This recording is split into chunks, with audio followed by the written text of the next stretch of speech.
Welcome to the Kumar Dev educational. एक खत सादत हसन मंटो। तुम्हारा तवील खत मिला जिसे मैंने 2 मरतबा पढ़ा। दफ्तर में इसके एक एक लफ्ज पर मैंने गौर किया और लिबन इसी वजह से उस रोज मुझे रात के 10 बजे तक काम करना पड़ा, इसलिए कि मैंने बहुत सा वक्त इस गौर व फिक्र में जाय कर दिया था। तुम जानते हो, इस सरमाया परस्त दुनिया में अगर मजदूर मुकर्रा वक्त के एक एक लम्हे के इवज अपनी जान के टुकड़े तोल कर न दे तो उसे अपने काम की उजरत नहीं मिल सकती। लेकिन ये रोना रोने से क्या फायदा। शाम को अजीज साहब, जिनके यहाँ मैं आजकल ठहरा हूँ, दफ्तर में तशरीफ लाए और कमरे की चाबियां देकर कहने लगा, मैं जरा काम से कहीं जा रहा हूँ, शायद देर में आना हो, इसलिए तुम मेरा इंतजार किए बगैर चले जाना। लेकिन फिर फौरन ही चाबियां जेब में डाली और फरमाने लगे, नहीं, तुम मेरा इंतजार करना, मैं 10 बजे तक वापस आ जाऊंगा। दफ्तरी काम से फारिग हुआ तो 10 बज चुके थे। सख्त नींद आ रही थी, आंखों में बड़ी प्यारी गुदगुदी हो रही थी। जी चाहता था कुर्सी पर ही सो जाऊं। नींद के गलबे के असर में मैं 11 बजे तक अजीज साहब का इंतजार किया, मगर वो न आए। आखिरकार थक कर मैंने घर की राह ली। मेरा ख्याल था कि वो उधर घर चले गए होंगे और आराम से सो रहे होंगे। आहिस्ता आहिस्ता निस्फ मील का फासिला तय करने के बाद में तीसरी मंजिल पर चढ़ा और जब अंधेरे में दरवाजे की कुंडी की तरफ हाथ बढ़ाया तो आहनी ताले की ठंडक ने मुझे बताया कि अजीज साहब अभी तशरीफ नहीं लाए। सीढ़ियां चढ़ते वक्त मेरे थके हुए आजा सुकून खश नींद की कुर्बत महसूस करके और भी ढीले हो गए, और जब मुझे नाउम्मीदी का सामना करना पड़ा तो मुजमहिल हो गए। देर तक चौबी सीढ़ी के एक जीने पर जानुओं में दबाए अजीज साहब का इंतजार करता रहा, मगर वो ना आए। आखिरकार थक हार कर मैं उठा और 3 मंजिलें उतरकर नीचे बाजार में आया और ऐसे ही टहलना शुरू कर दिया। टहलते टहलते पुल पर जा निकला, जिसके नीचे से रेल गाड़ियां गुजरती हैं। इस पुल के पास ही एक बड़ा चौक है। यहाँ तकरीबन आध घंटे तक मैं बिजली के एक खंबे के साथ लगकर खड़ा रहा और सामने नीम रोशन बाजार को इस उम्मीद पर देखता रहा कि अजीज साहब घर की जानिब लौटते नजर आ जाएंगे। आध घंटे के इस इंतजार के बाद मैंने दफतन सर उठाकर खंबे के ऊपर देखा। बिजली का कुमकुमा मेरी हंसी अड़ा रहा था। जाने क्यों, थकावट और नींद के शदीद गलबे के बाइस मेरी कमर टूट रही थी और मैं चाहता था कि थोड़ी देर के लिए बैठ जाऊं। बंद दुकानों के थड़े मुझे निशिस्त पेश कर रहे थे, मगर मैंने उनकी दावत कबूल न की। चलता चलता पुल की संगीन मुंडेर पर चढ़कर बैठ गया। कुशादा बाजार बिल्कुल खामोश था। आमद और रफ्त करीब करीब बंद थी, अलबत्ता कभी कभी दूर से मोटर के हॉर्न की रूनी आवाज खामोश फिजा में लर्जिश पैदा करती हुई ऊपर की तरफ उड़ जाती थी। मेरे सामने सड़क के दो रवा बिजली के बुलंद खंबे दूर तक फैले चले गए थे, जो नींद और इसके एहसास से आरी मालूम होते थे। उनको देखकर मुझे रूस के मशहूर शायर मयातल्फ की नज्म के चंद अशार याद आ गए। ये नज्म चिराग हाय सर ए राह से मालूम की गई है। मियाँ तल्फ सड़क के किनारे झिलमिलाती रोशनियों को देखकर कहता है, ये नन्हे चिराग, ये नन्हे सरदार, सिर्फ अपने लिए चमकते हैं। जो कुछ ये देखते हैं, जो कुछ ये सुनते हैं, किसी को नहीं बताते। रूसी शायर ने कुछ दुरुस्त ही कहा है। मेरे पास ही 1 गज के फासले पर बिजली का खंबा गड़ा था और इसके ऊपर बिजली का एक चश्म कुमकुमा नीचे झुका हुआ था। उसकी आंखें रोशन थी, मगर वो मेरे सीने के तलातुम से बेखबर था। उसे क्या मालूम मुझ पर क्या बीत रही है। सिगरेट सुलगाने के लिए मैंने जेब में हाथ डाला तो तुम्हारे वजनीला फाफे पर पड़ा। जहन में तुम्हारा खत पहले ही से मौजूद था। चुनांचे मैंने लिफाफा खोलकर बसंती रंग के कागज निकालकर उन्हें पढ़ना शुरू किया। तुम लिखते हो, कभी तुम शैतान बन जाते हो और कभी फरिश्ता नजर आने लगते हो। यहाँ भी 2-3 हजरात ने मेरे मुतल्लिक यही राय कायम की है और मुझे यकीन सा हो गया है कि मैं वाकई 2 सीरतों का मालिक हूँ। इस पर मैंने अच्छी तरह गौर किया है और जो नतीजा अक्स किया है वो कुछ इस तरह बयान किया जा सकता है। बचपन और लड़कपन में मैंने जो कुछ चाहा वो पूरा न होने दिया गया। यूं कहो कि मेरी ख्वाहिशात कुछ इस तरह पूरी की गई कि उनकी तकमील मेरे आंसुओं और मेरी हिचकियों से लिपी हुई थी। मैं शुरू ही से जल्दबाज और जूद रंज रहा हूँ। अगर मेरा जी किसी मिठाई खाने को चाहा है और ये चाहन वक्त पर पूरी नहीं हुई तो बाद में मेरे लिए इस खास मिठाई में कोई लज्जत नहीं रही। इन उमूर की वजह से मैंने हमेशा अपने हलक में एक तल्खी सी महसूस की है, और इस तल्खी की शिद्दत बढ़ाने में इस अफसोसनाक हकीकत का हाथ है कि मैंने जिससे मोहब्बत की, जिसको अपने दिल में जगह दी, उसने न सिर्फ मेरे जज्बात को मजरूह की या बल्कि मेरी इस कमजोरी मोहब्बत से जबरदस्ती नाजायज फायदा भी उठाया। वो मुझसे दगा फरेब करते रहे और लुत्फ़ ये है कि मैं इन तमाम दगाबाजियों के एहसास के बावजूद उनसे मोहब्बत करता रहा। मुझे अच्छी तरह मालूम है कि वो अपनी हर नई चाल की कामयाबी पर बहुत मसरूर होते थे कि उन्होंने मुझे बेवकूफ़ बना लिया और मेरी बेवकूफ़ी देखो कि मैं सब कुछ जानते हुए बेवकूफ़ बन जाता था।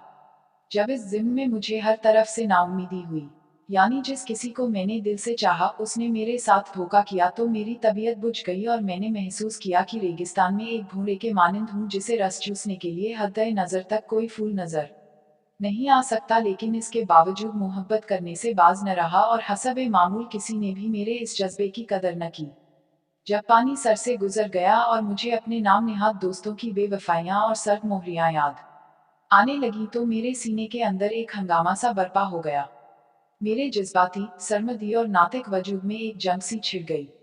नातिक वजूद उन लोगों को मलून और मतून गर्दानते हुए और गुज़िश्ता वाक़ियात की अफसोसनाक तस्वीर दी खाते हुए इस बात का तालिब था कि मैं आइंदा से अपना दिल पत्थर का बना लूं और मोहब्बत को हमेशा के लिए बाहर निकाल फेंकूं, लेकिन जज्बाती वजूद इन अफसोसनाक वाक़ियात को दूसरे रंग में पेश करते हुए मुझे फ़ख्र करन पर मजबूर करता था कि मैंने ज़िंदगी का सही रास्ता इख्तियार किया है।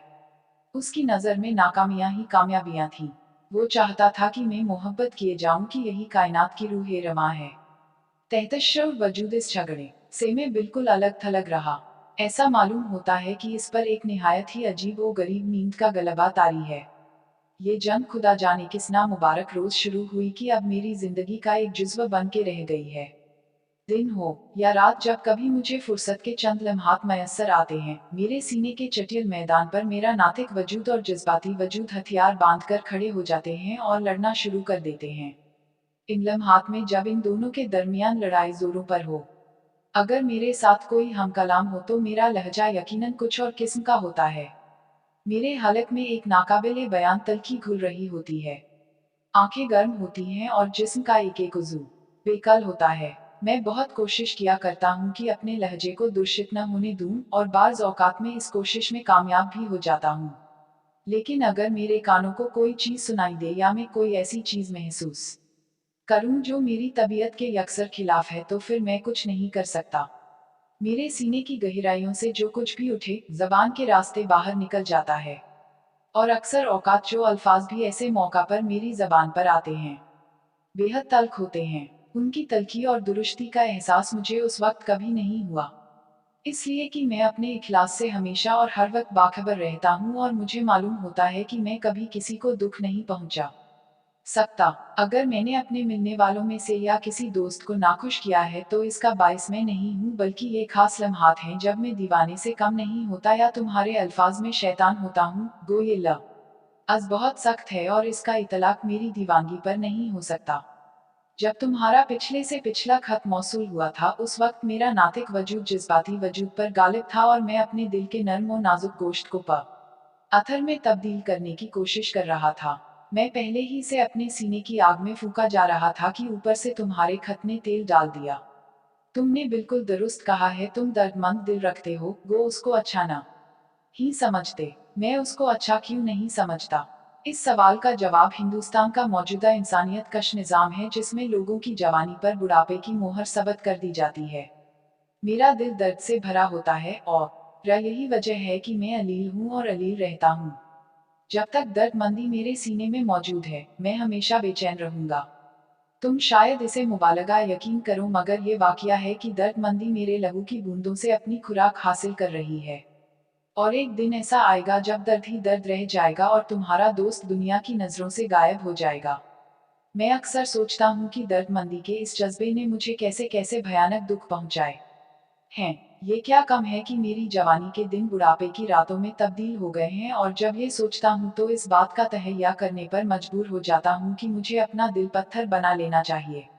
लेकिन अफसोस है, इस दर्दमंदी ने मुझे इतना कमजोर बना दिया है कि मुझसे ये नहीं हो सकता, और चूंकि मुझसे ये नहीं हो सकता, इसलिए मेरी तबीयत में अजीब व गरीब कैफियतें पैदा हो गई हैं।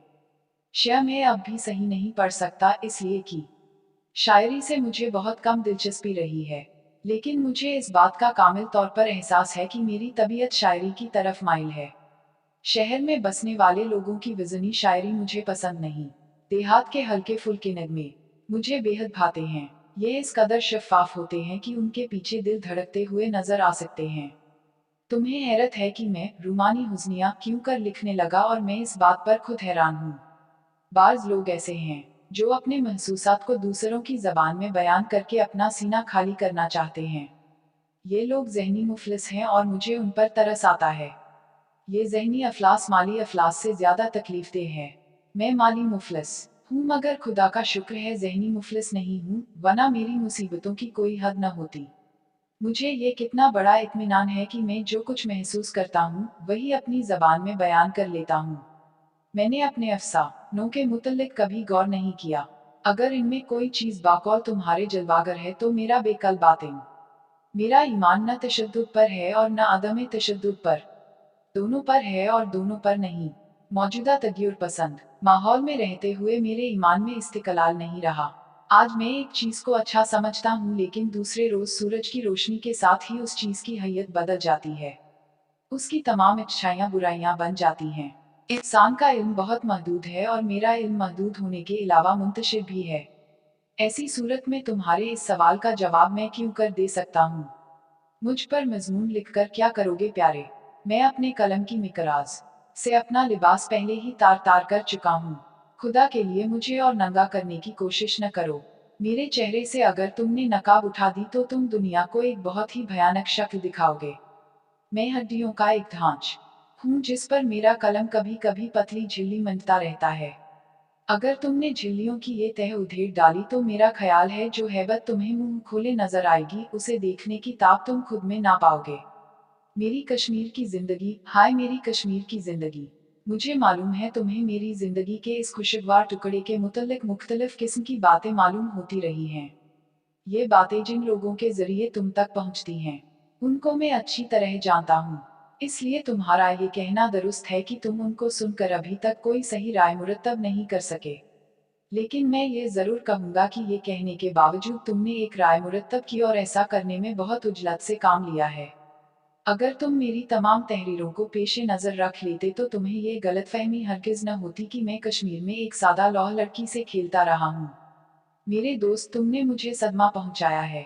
وزیر کون تھی؟ اس کا جواب مختصر یہی ہو سکتا ہے کہ وہ ایک دیہاتی لڑکی تھی، جوان اور پوری جوان۔ اس پہاڑی لڑکی کے متعلق جس نے میری کتاب زندگی کے کچھ اوراق پر چند حسین نقوش بنائے ہیں، میں بہت کچھ کہہ چکا ہوں۔ میں نے وزیر کو تباہ نہیں کیا۔ اگر تباہی سے تمہاری مراد جسمانی تباہی ہے تو وہ پہلے ہی سے تباہ شدہ تھی اور وہ اسی تباہی میں اپنی مسرت کی جستجو کرتی تھی۔ جوانی کے نشے میں مخمور اس نے اس غلط خیال کو اپنے دماغ میں جگہ دے رکھی تھی کہ زندگی کا اصل حظ اور لطف اپنا خون کھلانے میں ہے، اور وہ اس غرض کے لیے ہر وقت ایندھن چنتی رہتی تھی۔ یہ تباہ کن خیال اس کے دماغ میں کیسے پیدا ہوا اس کے متعلق بہت کچھ کہا جاتا ہے۔ ہماری صنف میں ایسے افراد کی کمی نہیں جن کا کام صرف بھولی بھالی لڑکیوں سے کھیلنا ہوتا ہے۔ جہاں تک میرا اپنا خیال ہے وزیر اس چیز کا شکار تھی جسے تہذیب و تمدن کا نام دیا جاتا ہے۔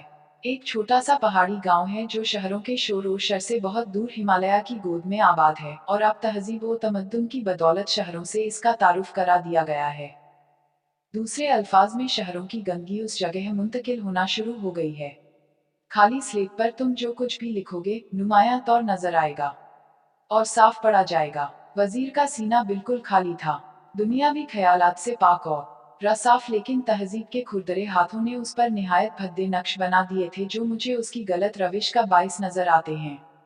وزیر کا مکان یا جھونپڑا سڑک کے اوپر کی ڈھلان میں واقع تھا اور میں اس کی ماں کے کہنے پر ہر روز اس سے ذرا اوپر چیر کے درختوں کی چھاؤں میں زمین پر دری بچھا کر کچھ لکھا پڑا کرتا تھا، اور عام طور پر وزیر میرے پاس ہی اپنی بھینس چرایا کرتی تھی۔ چونکہ ہوٹل سے ہر روز دری اٹھا کر لانا اور پھر اسے واپس لے جانا میرے جیسے آدمی کے لیے ایک عذاب تھا، اس لیے میں اسے ان کے مکان ہی میں چھوڑ جاتا تھا۔ ایک روز کا واقعہ ہے کہ مجھے غسل کرنے میں دیر ہو گئی اور میں ٹہلتا ٹہلتا پہاڑی کے دشوار گزار راستوں کو طے کر کہ جب ان کے گھر پہنچا اور دری طلب کی تو اس کی بڑی بہن کی زبانی معلوم ہوا کہ وزیر دری لے کر اوپر چلی گئی ہے۔ یہ سن کر میں اور اوپر چڑھا اور جب اس بڑے پتھر کے قریب آیا جسے میں میز کے طور پر استعمال کرتا تھا تو میری نگاہیں وزیر پر پڑی۔ دری اپنی جگہ بچھی ہوئی تھی اور وہ اپنا سبز کلف لگا دوپٹہ تانے سو رہی تھی۔ میں دیر تک پتھر پر بیٹھا رہا۔ मुझे मालूम था वो सोने का बहाना करके लेटी है, शायद उसका ख्याल था कि मैं उसे जगाने की कोशिश करूंगा और वो गहरी नींद का बहाना करके जागने में देर करेगी। लेकिन मैं खामोश बैठा रहा, बल्कि अपने चरनी थैले से एक किताब निकालकर उसकी तरफ पीट करके पढ़ने में मशगूल हो गया। जब न स्वा घंटा इसी तरह गुजर गया तो वो मजबूर होकर बेदार हुई। अंगड़ाई लेकर उसने अजीब सी आवाज मुंह से निकाली। मैंने किताब बंद कर दी और मुड़कर इससे कहा, मेरे आने से तुम्हारी नींद तो खराब नहीं हुई। वजीर ने आंखें मलकर लहजे को ख्वाबालूद बनाते हुए कहा, आप कब आए थे? अभी अभी आके बैठा हूँ। सोना है तो सो जाओ। नहीं, आज निगोड़ी नींद को जाने क्या हो गया। कमर सीधी करने के लिए यहाँ जरी की जरी लेटी थी कि बस सो गई। 2 घंटे से क्या कम सोई होंगी।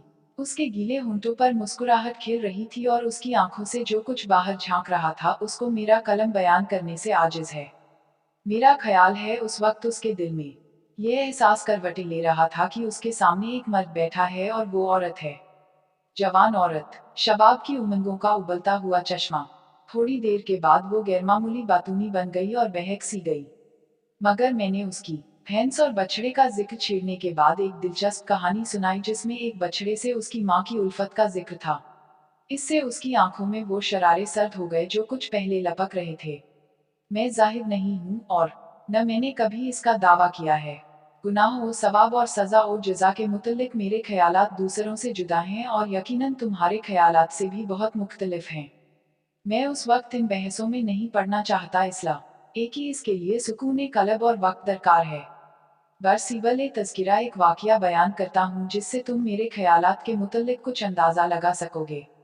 बातों बातों में एक मर्तबा मैंने अपने दोस्त से कहा कि हाँ सन अगर पूरे शबाब और जोबन पर हो तो वो दिलकशी खो देता है।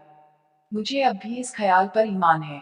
मगर मेरे दोस्त ने उसे मुहम्मल मंतिक करार दिया। मुमकिन है तुम्हारी निगाह में भी ये मुहम्मल हो, मगर मैं तुमसे अपने दिल की बात कहता हूँ। इस हुस्न ने मेरे दिल को अपनी तरफ रागिब नहीं किया जो पूरे शबाब पर हो।